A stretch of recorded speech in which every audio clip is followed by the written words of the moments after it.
모두 주님께 맡기는 믿음의 삶이 되시기를 주의 이름으로 축원합니다.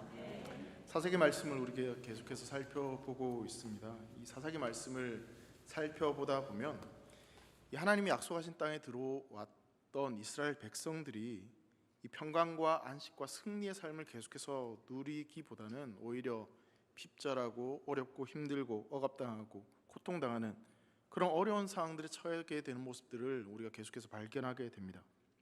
그래서 이 사사시대의 말씀을 우리가 보면서 어쩌면 오늘날 이 땅에서 이미 임한 하나님 나라의 백성으로 살아가는 우리가 아직은 완성되진 않았지만, 또한 구원받은 하나님의 성도로서 교회로 모이는 우리가 동일하게 적과 꿀이 흐르는 이 약속의 땅에서 맛보지 못한 채 살아가고 있는 것은 아닌가라는 생각을 하면서 사사기 말씀이 그래서 우리에게 좀 더 의미가 있고 교훈이 되는 말씀이다라는 생각이 듭니다. 오늘 본문 말씀을 보면 하나님께서는 어떤 사람을 통해서 어떻게 일하시는지에 대해서 구체적으로 등장하고 있습니다. 하나님은 항상 자신이 택한 사람들을 통해서 하나님의 일을 이루어 가십니다. 오늘날도 마찬가지라고 저는 믿습니다. 하나님께서는 하나님의 사람들을 통하여서 하나님의 역사를 이루어 가시는 줄 믿습니다. 그 하나님이 택하신 사람들이 바로 저와 여러분인 줄 믿습니다. 우리 대길교회를 지금까지 인도하셨던 그 하나님께서 앞으로 66년 주님 다시 오실 그날까지 하나님의 일을 우리를 통해서 이루어 가시기를 간절히 소망합니다. 우리 인생이 모두 다 바라는 것이 있다면 한 번밖에 없는 인생, 하나님께 쓰임받는, 그래서 정말 하나님의 영광을 드러내는 그런 삶이 되기를 우리는 간절히 바라고 소망하고 할 것입니다.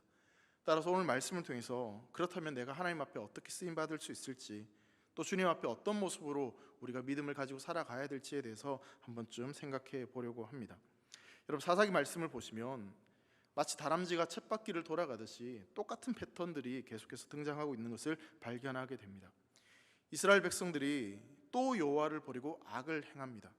좀 편안해지니까, 좀 괜찮아지니까 하나님을 의식하지 않고 또 죄를 짓는 모습들을 발견하게 되죠.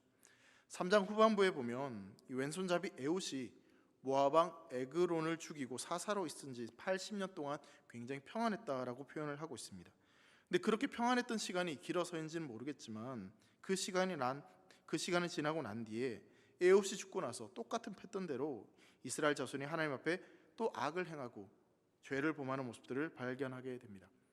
그 죄를 범하는 이스라엘 백성들을 향해서 하나님은 다시 심판하시고 또 이방 민족에게 대적을 붙이십니다. 그 대적의 모습을 2절에 보면 하솔에서 통치하는 가나안 왕 야빈이라고 성경은 이야기하고 있습니다. 그런데 이 하솔을 통치하는 왕은 오늘 본문에만 등장하는 것이 아니라 사실은 150년 전 여호수아에 보면 하솔 왕 야빈이 등장하고 있습니다. 왜 이 하솔 왕 야빈이라고 하냐면 하솔 왕은 대대로 야빈이라는 이름을 붙여서 그렇게 불려졌습니다. 여호수아 11장 10절부터 11절 말씀 보면 하솔은 본래 그 모든 나라의 머리였으니 그때 여호수아가 돌아와서 하솔을 취하고 그 왕을 칼날로 쳐 죽이고 그 가운데 모든 사람을 칼날로 쳐서 진멸하며 호흡 있는 자는 하나도 남기지 아니하였고 또 하솔을 불로 살랐다라고 표현을 하고 있습니다. 그러니까 여호수아 시대 때 이미 하솔은 이스라엘 백성들에게 멸망당했던, 불태워졌던 성읍이었습니다. 여러분, 불탔다는 것은 성이 완전히 사라졌다는 것입니다. 완전히 전멸되었다라는 표현입니다. 그런데 그렇게 150년 전에 불타 없어졌던 그 성의 이름이 다시 오늘 본문에 등장하고 있다는 사실이죠. 그리고 참 안타까운 건 뭐냐면 이스라엘 백성들이 이미 가나안 땅에서 정복했던 민족이 이스라엘 백성들을 다시 괴롭히고 있다는 사실입니다. 여러분, 우리가 여기에서 좀 알 수 있는 내용이 뭐냐면, 여러분, 우리를 대적하는 악한 세력들은 참 끈질기게도 우리를 공격한다는 사실입니다. 따라서 우리가 깨어 근신하지 않고 우리가 대비하지 않으면 언제 어느 순간 우리를 삼키려고 그 대적들이 힘을 발휘하고 우리를 공격한다는 것을 우리는 발견하게 되는 것이죠.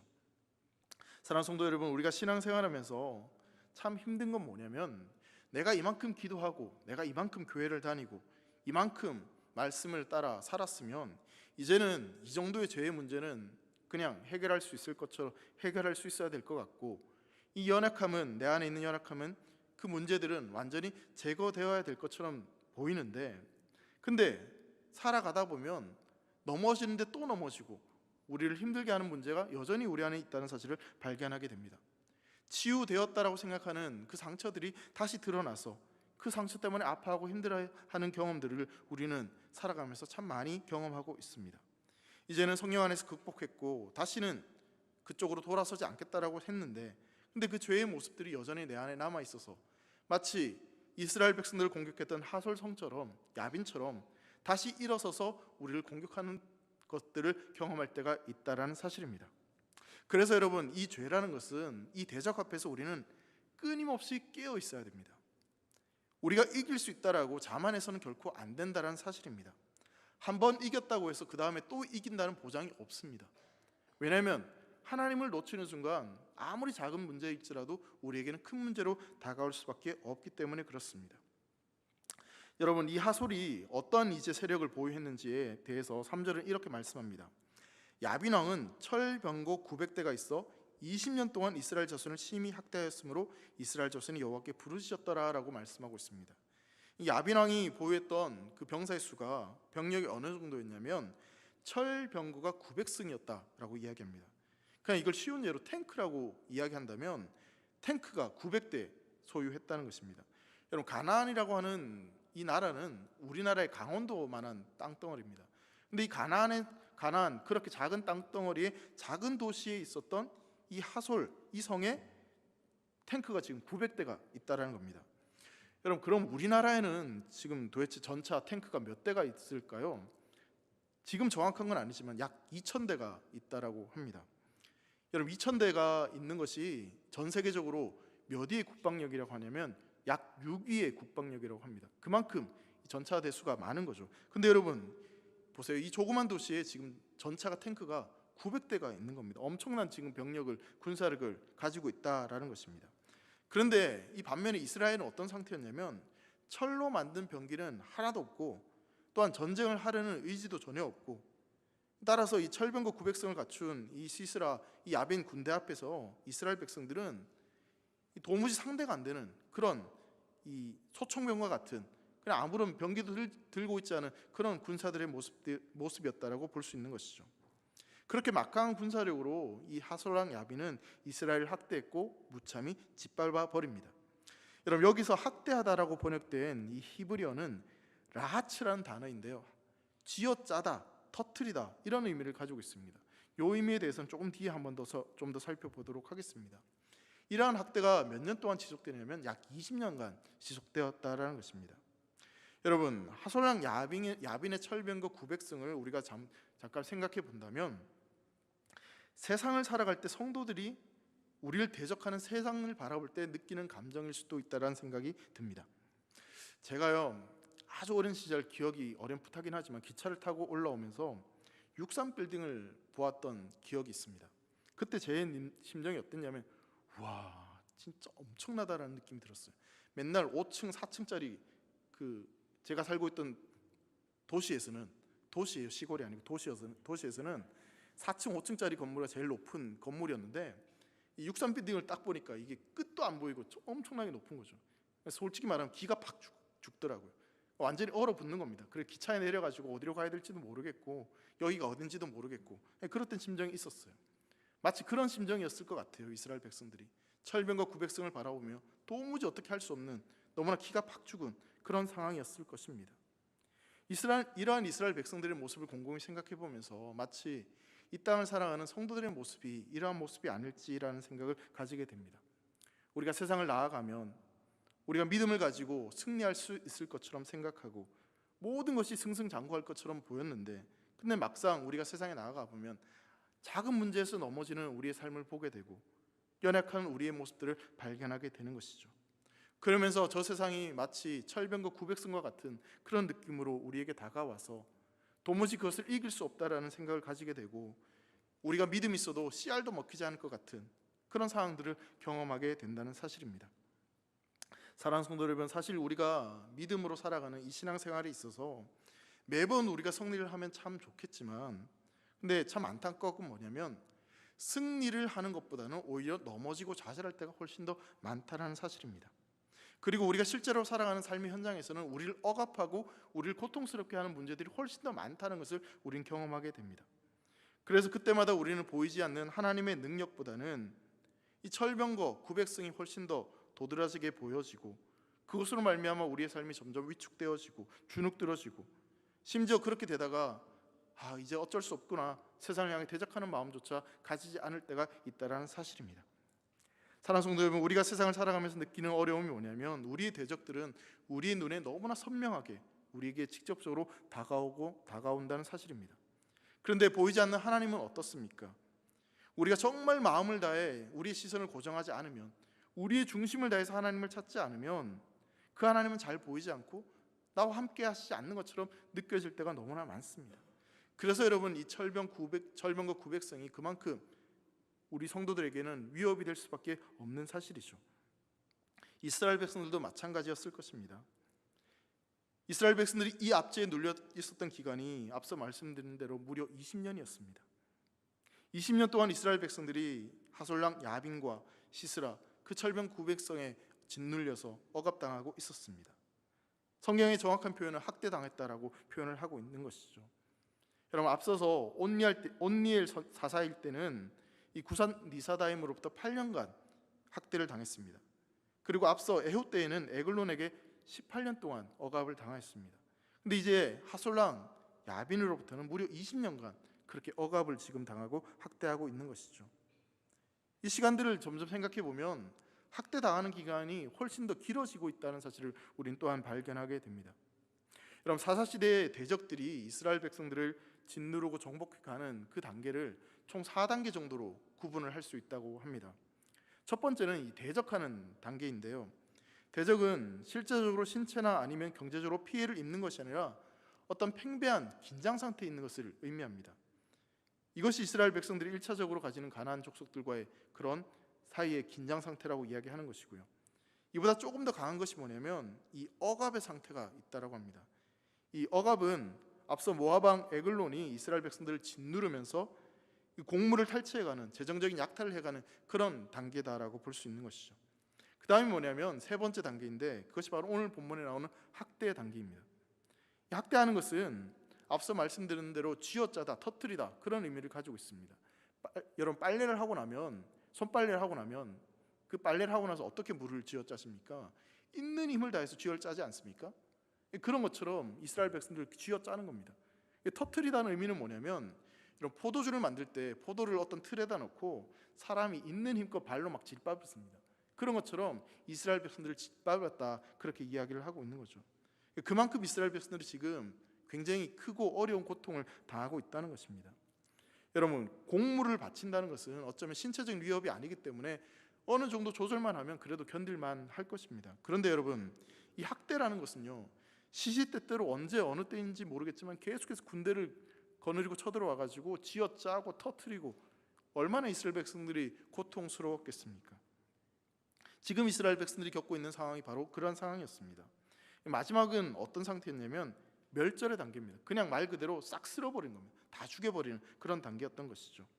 자, 여러분, 하빈으로부터, 이 하솔랑 야빈으로부터 이러한 고통을 당하고 있던 이스라엘 백성들이 여호와께 부르짖습니다. 학대당하면서 쥐어짜이고 터뜨리고 그런 고통 가운데 하나님 앞에 부르짖죠. 여러분, 여기서 부르짖는다는 것은요, 이스라엘 백성들이 자신들의 운명이 너무나 한스러워서 한탄하고 있는 것이 아닙니다. 그저 그냥 자기의 운명을 한스러워서 한숨 쉬고 있는 것이 아니라, 부르짖는다는 것은 정확한 대상이 있고 그 대상을 믿고 지금 간구하며 부르짖는 것입니다. 이스라엘 백성들이 그 고통과 그 아픔을 아시는 그 하나님 앞에 간절히 부르짖었다라는 것을 성경은 이렇게 표현을 하고 있는 것이죠. 사랑하는 성도 여러분, 이 부르짖음이 성도에게 있어서, 또한 이스라엘 백성들에게 있어서 굉장히 중요한 역할을 하였습니다. 왜냐하면 공고와 억압과 핍절당하고 있는 이스라엘 백성들이 이 하나님의 앞에 부르짖는 이것을 통해서 이제 이스라엘 백성들이 회복되어지고 또 하나님의 도우심이 출발되기 때문에 그렇습니다. 우리 인생 가운데도 마찬가지입니다. 우리 인생이 비록 힘들고 어렵고 고난 가운데 있는 상황이라 할지라도 우리가 하나님 앞에 부르짖을 수 있다면 그때 우리에게는 소망이 있는 인생인 줄 믿으시기를 간절히 소망합니다. 출애굽기 2장 23절을 보면 이스라엘 백성들이 그 애굽 땅에 고통당하고 있을 때 하나님 앞에 부르짖습니다.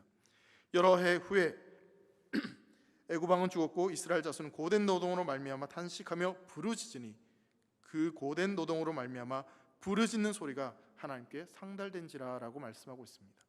고통 가운데 어려움 가운데 하나님의 앞에 부르짖었을 때 하나님이 그 부르심을 들으신다고 말씀하고 있는 것이죠. 사랑하는 성도 여러분, 앞서 말씀드린 것처럼 우리 앞에 놓여있는 대적은 우리가 이미 무너뜨리고 다 없어졌다고 생각했지만 또다시 일어나서 우리를 공격하게 되어 있습니다. 따라서 이 대적 앞에서 우리가 믿음을 가지고 살지 않는다면, 경계하지 않는다면 언제 어떻게 우리가 무너질 수밖에 없다는 사실이죠. 우리가 그런 고통과 그 어려움 가운데 반드시 기억해야 될 것이 있습니다. 그것은 바로 하나님 앞에 우리의 영혼을 토설하며 기도하며 하나님 앞에 간구하는 것입니다. 그 부르심을 통해서 우리의 삶은 회복할 수 있습니다. 사랑하는 성도 여러분, 우리가 세상을 살아가면서 잠을 좀 더 많이 자면 우리의 육체가 회복되어지고, 그러면 좀 더 활기찬 인생을 살아갈 수 있을 것처럼 생각할 수 있습니다. 아니면 이 어려운 고비만 넘어가면 괜찮을 것이라고 생각할 수도 있습니다. 내 자녀가 대학만 가면, 결혼만 하면, 아니면 내 남편이 승진만 하면, 좋은 곳에 취직만 하면, 집만 사면 괜찮아질 수 있을 것이라고 생각할 수 있습니다. 하지만 영적인 눈을 들어 정말 성경에서 말하고 있는 진정한 회복은 그러한 환경의 회복이 있는 것이 아니라 하나님을 찾고 하나님께 부르짖고 하나님께서 우리를 도와주실 때 우리 인생이 회복되는 줄 믿으시기를 바랍니다. 그렇다면 여러분, 우리가 이 순간 해야 될 것이 무엇이겠습니까? 여러분들 인생이 정말 비참하고 어렵고 힘들고 고통스러운 상황이 있다면 하나님 앞에 부르짖는 성도들 되시기를 주의 이름으로 축원합니다. 그때 우리의 인생이 회복되는 줄 믿습니다. 이스라엘 백성은 그렇게 20년 동안 압제당하고 학대당하고 난 뒤에 부르짖습니다. 이 말은 20년을 당하면서도 부르짖지 않았다는 것을 또한 이야기하는 것이죠. 여러분, 참 생각보다 끈질깁니다. 조금 힘들면 어려우면 부르짖어야 될 텐데, 근데 20년 동안이나 부르짖지 않습니다. 여러분, 내 안에 어려움이 찾아오고 내 안에 힘든 일이 있으면 그 순간 바로 부르짖을 것처럼 생각하지만 여러분, 이 부르짖는 것이 결코 쉽지 않습니다.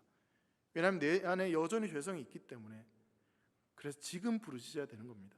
나중에 부르짖는 게 아니고요, 지금 부르짖는 것이 필요하다는 사실입니다. 내 안에 어려움이 있고 무엇인가 제대로 되지 않는다면, 어떤 문제가 내 안에 있다면 지금 하나님 앞에 부르짖는 성도 되시기를 간절히 소망합니다. 주님께서 말씀하셨습니다. 애통하는 자는 복이 있나니 그들이 위로를 받을 것이다, 분명히 말씀하셨습니다. 오늘 우리 사랑하는 성도들 가운데 하나님께 부르짖는 그 기도 가운데 하나님의 위로하심과 회복하심이 있기를 주의 이름으로 축원합니다. 이스라엘의 이러한 부르심에 하나님께서는 응답하십니다. 자, 그런데 앞서 말씀드린 대로 지금 이스라엘 백성들 앞에 놓여있는 그 적대 세력들은 그 어떤 세력들보다 강한 세력들이었습니다. 철병거 900성을 거느린 막강한 군대였죠.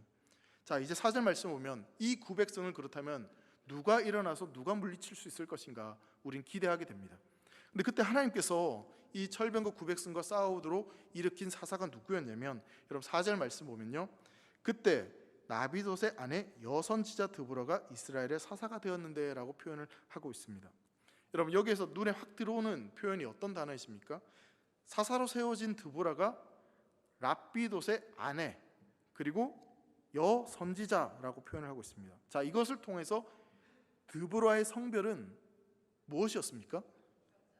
여자였습니다. 이거 보고 모르시는 분은 아무도 없겠죠. 4절 말씀을 좀 더 직역하면 드보라 여선지자 납비돛의 아내 그 여자가 이스라엘의 여사사가 되었다라고 말씀합니다. 그러니까 여자라는 표현을 지금 이 말씀을 통해서 계속 반복하고 있는 겁니다. 그러니까 여자 사사가 지금 하나님께 부름을 받았다라고 이야기하고 있는 것이죠. 여러분, 오늘날은 지금 우리 예배 공간에 계신 분들로 봐도 여성분들이 훨씬 더 많기 때문에 여성 리더십이 세워지는 것이 그리 큰 이상한 일은 아니라고 생각이 되어지지만, 근데 당시만 해도 사실 죄송한 표현이지만 여성들은 사람들을 계수할 때 포함되지도 않는 굉장히 무시당하는 존재였습니다. 근데 여러분, 지금 여사사가 세워지고 있는 거죠.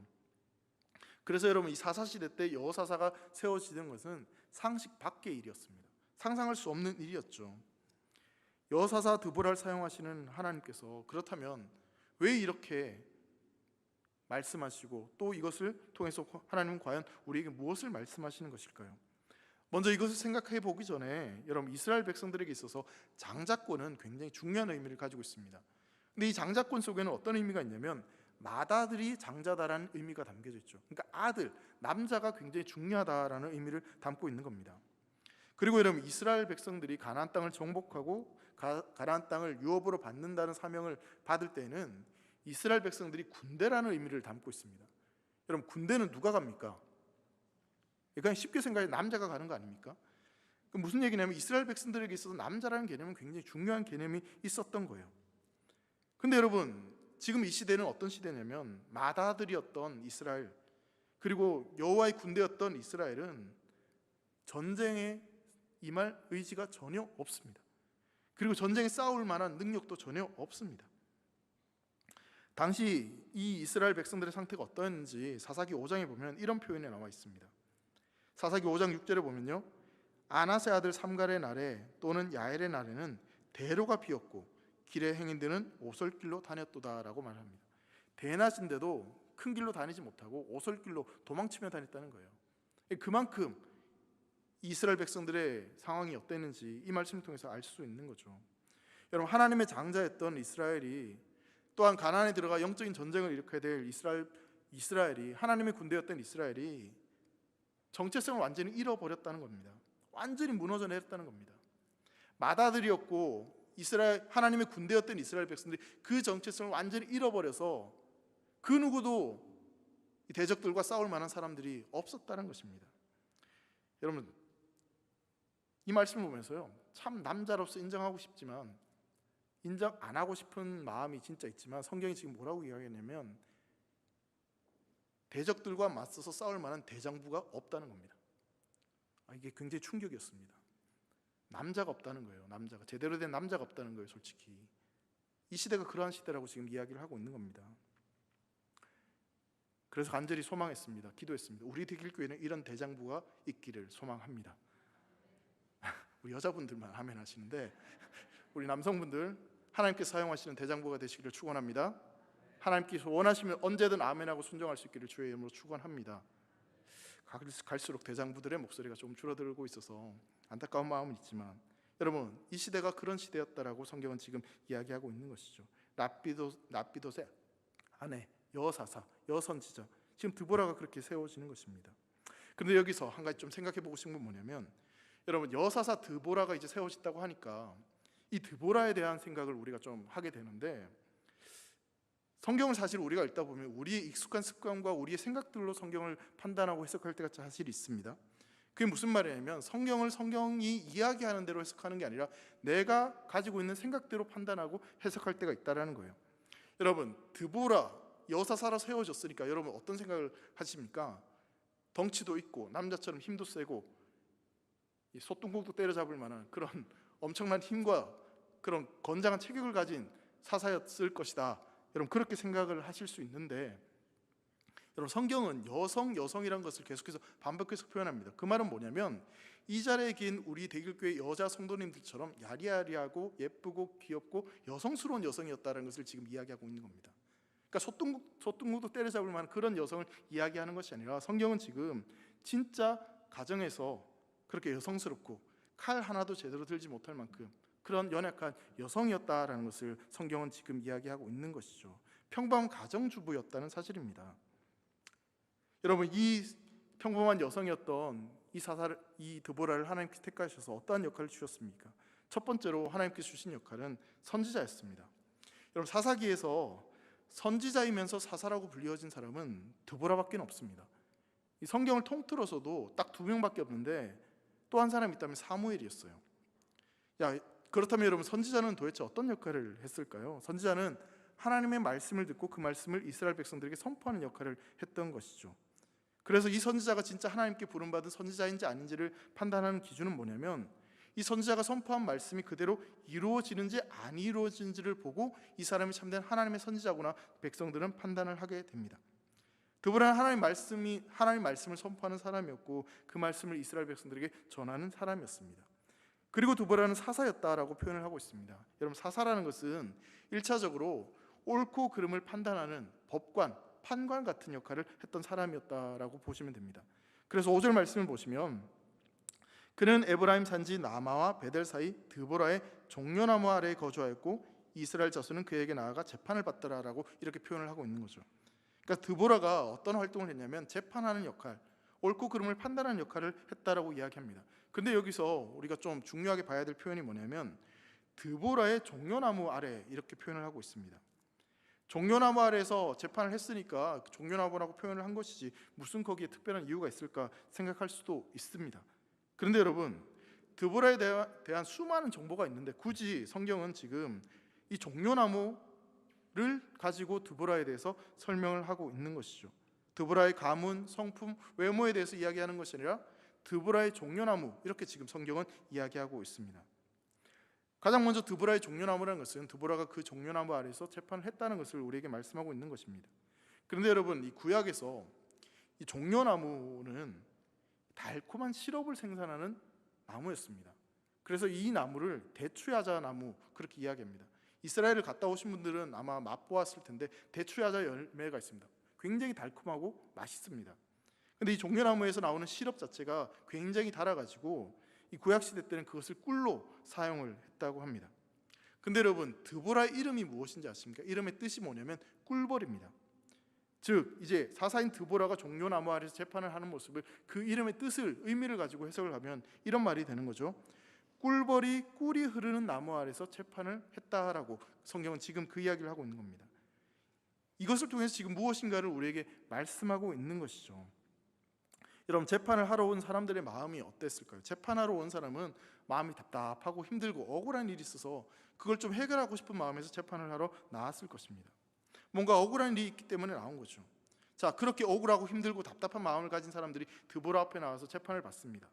그때 드보라는 어떻게 하냐면 하나님의 말씀을 듣고 그 하나님의 임재를 경험하고 그런 영적 분별력을 가지고 하나님께서 그 사람에게 어떤 말씀을 주시는지, 어떤 꿀과 같은 달콤한 말씀을 주시는지 그것을 전달하는 역할을 했다라는 사실입니다. 꿀을 날라서 달콤하게 해주는 꿀벌처럼 그렇게 하나님의 말씀을 그들에게 가르치고 전하는 역할들을 지금 이 드보라가 했다는 것을 성경은 이렇게 표현을 하고 있는 것이죠. 하나님 말씀으로 이스라엘 백성들을 먹이고 그들의 인생을 달콤한 인생으로 변화시켜줬다. 쓰디쓴 인생을 달콤한 인생으로 변화시켜주었다는 것을 바로 그 역할을 했던 사람이 드보라였다라고 말씀을 하고 있는 것입니다. 드보라는 여성이었지만 눌리고 상하고 힘들고 고통사가는 이스라엘 백성들이 그 앞에 나왔을 때 하나님이 주시는 말씀으로 말미암아 꿀벌이 마치 꿀을 날라다 주는 것처럼 고난과 학대 가운데 삶의 기쁨이 없고 어려움이 있는 그 인생 가운데 하나님의 말씀으로 그들에게 기쁨을 회복시켜 주었고 그들의 삶에 달콤함을 전해 줬던 그렇게 쓰임 받았던 사람이 바로 드보라였다라고 성경은 말씀하고 있습니다. 이렇게 이스라엘의 부르심에 대해서 하나님께서 이 여선지자 사사였던 드보라를 세우셨습니다. 여러분, 당시의 사사들은 보면 전쟁에서 적들과 전투할 때 가장 앞서서 전쟁에 임했던 사람들이었습니다. 자, 그렇다면 사사로 부름받은 드보라도 역시 다른 사사들처럼 그렇게 전쟁에 맨 앞장서서 싸우는 것일까? 6절에 보면 우리가 생각하는 것과는 좀 다른 이야기가 전개되어집니다. 6절에 보면 또 다른 인물인 바락이라고 하는 인물이 등장하고 있습니다.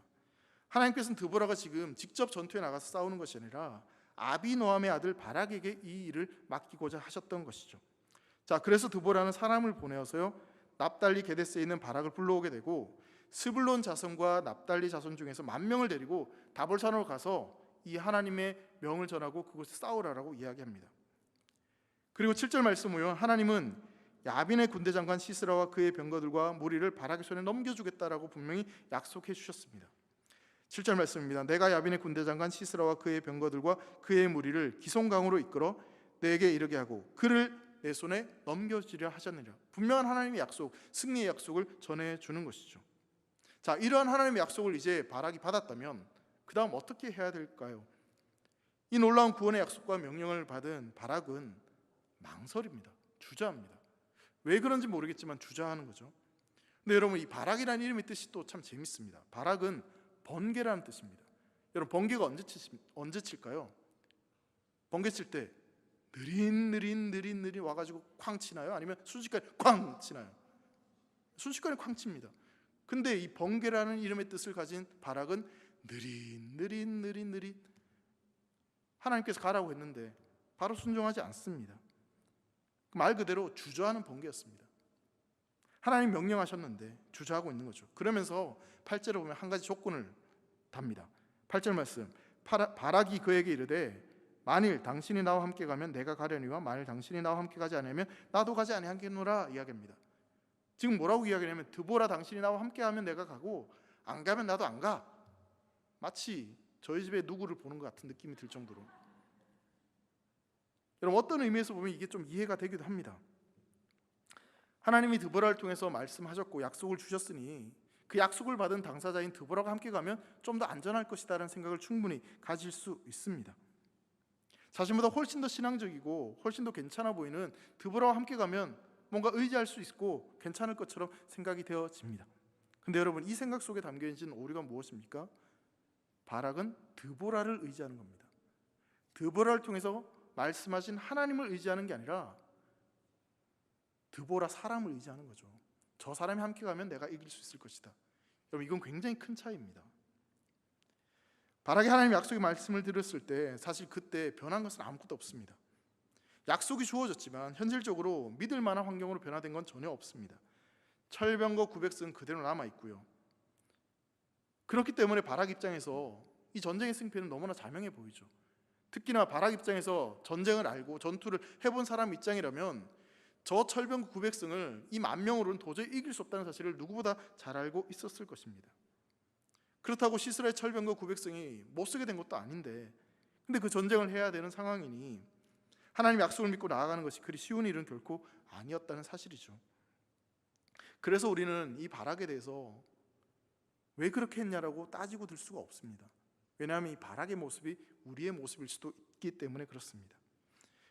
우리 안에 있는 우리의 상황에 처해 있는 변하지 않는 환경과 갇혀 있는 여러 가지 상황들 때문에 하나님의 약속이 우리에 주어졌음에도 불구하고 주저하고 멈칫하는 모습들이 우리 안에도 여전히 있기 때문에 그렇습니다. 내가 가지고 있는 것이 전부라고 생각하고 내가 생각하고 있는 것이 모든 것이라고 생각하고 하나님이 약속하셨고 하나님이 부르셨고 하나님이 보내셨음에도 불구하고 이미 약속하셨음에도 불구하고 주저하고 멈칫하고 나아가지 않는 것이 우리의 모습이고 하기 때문에 우린 바락을 향해서 비난할 수 없다는 사실이죠. 사랑하는 성도 여러분, 바락이 놓치고 있는 것이 과연 무엇이겠습니까? 드보라에게 약속하신 하나님의 말씀입니다. 말씀하시고 약속하신 그 하나님을 지금 바락은 놓치고 있습니다. 만일 우리도 주저하고 있고 멈칫하고 있다면 동일하게 하나님을 놓치고 있는 것은 아닌지 우리의 삶을 돌아봐야 될 것입니다. 사랑하는 성도 여러분, 현실적으로 불가능해 보이고 암울한 상황 가운데 우리가 붙잡아야 될 것, 우리가 반드시 기억해야 될 것은 하나님의 약속의 말씀인 줄 믿습니다. 드보라의 입을 통해서 하나님은 분명히 말씀하셨습니다. 나가라! 이길 것이다. 전쟁에 승리할 것이다. 그 주님은 동일하게 우리에게도 말씀하여 주신 줄 믿습니다. 나가라! 이길 것이다. 네 앞에 있는 대적은 너를 결코 무너뜨리지 못할 것이다. 주님 우리에게 약속해 주신 줄 믿습니다. 사랑하는 성도 여러분, 이미 이스라엘 백성들은 그것을 경험하였습니다. 가나안의 첫 번째 성이었던 여리고성 전투에서 말씀에 순종해서 여리고성을 7바퀴 돌고 양강나팔을 불었을 때 그 성이 무너지는 것을 경험하였습니다. 근데 문제는 무엇입니까?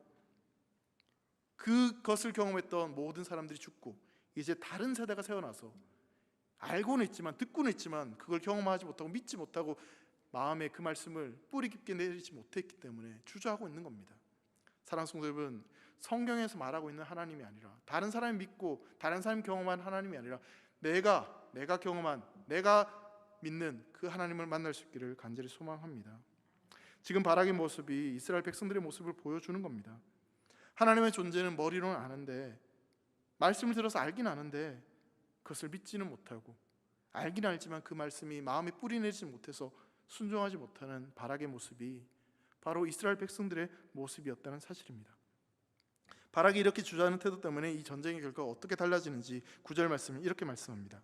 이르되 내가 반드시 너와 함께 가리라. 그러나 내가 이번에 가는 길에는 영광을 얻지 못하리니 이는 여호와께서 시스라를 여인의 손에 파실 것임이라 하고 드보라가 일어나 바락과 함께 게데스로 가니라. 바락의 요청에 드보라는 바로 함께 가겠다고 약속하고 함께 동행을 합니다. 그런데 여러분, 그 뒤에 무슨 말씀이 나오고 있습니까? 내가 이번에 가는 길에는 영광을 얻지 못한다라고 말씀하고 있습니다. 여기서 여인의 손에라는 표현이 또 강조되고 있죠. 바람은 하나님의 약속을 신뢰하지 못하고 주저하였기에 그 영광을 여인의 손에 빼앗기고 말았습니다. 바락이 주저한다고 해서 하나님의 계획과 하나님의 인도하심이 안 되는 것이 아닙니다. 바락이 손이 없으면 하나님은 여인의 손을 통해서라도 시스라의 목을 치시고 이스라엘 백성들을 구원하십니다. 하나님은 그 어떤 것을 통해서라도 하나님의 일을 하실 수 있습니다. 근데 하나님 사용하시는 사람이 누구인지 아십니까? 말씀에 순종하는 사람, 그 사람을 통해서 하나님은 일하신다는 사실입니다. 4장 21절에 보면요, 시스라의 목을 친 여인이 누구였는지 이렇게 표현합니다. 그가 깊이 잠드니 헤벨의 아내 야엘이 장막 말뚝을 가지고 손에 방망이를 들고 그에게로 가만히 가서 말뚝을 그의 관자놀이에 박음에 말뚝이 꿰뚫고 땅에 박히니 그가 기스라의 죽으니라 라고 이야기합니다. 여인으로 인해서 군대 장관이었던 시스라가 죽임을 당합니다. 상상도 못했던 일이 벌어지게 되는 것이죠. 하나님은 이스라엘 백성들 앞에서 지금 무엇을 말씀하시는 것입니까? 여러분, 사사기 전체의 주제는 그때 이스라엘에 왕이 없으므로 사람이 각각 자기의 소견에 옳은 대로 행하였다는 것입니다. 이스라엘 백성들이 가장 암흑기였습니다.